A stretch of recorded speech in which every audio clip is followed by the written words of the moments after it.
என்ன செய்யறது? வாயை வச்சுக்கிட்டு சும்மா இருக்க மாட்டேங்கிறீங்க, விழுந்து கடிச்சு புடுறீங்க. எம்ஏ பிஏ படிச்சவங்க கூட தெரிய மாட்டேங்குது, சவட்டு மேனி கடிச்சு புடுறீங்க. நான் பிடிச்ச உங்களை கொல்ல வேண்டியதா இருக்கு. என் தொழில் அப்படி இருந்தாலும் என்ன மன்னிச்சிருங்க.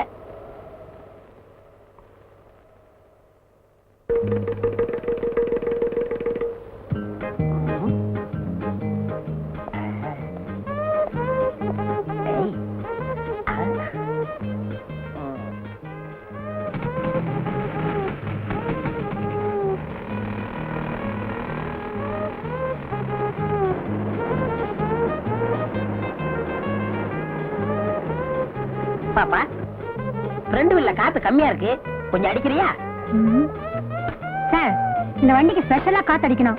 ஒரு வீலுக்கு 8 ஆகும். காசை பத்தி கவலை இல்ல, எனக்கு காத்து தான் முக்கியம்.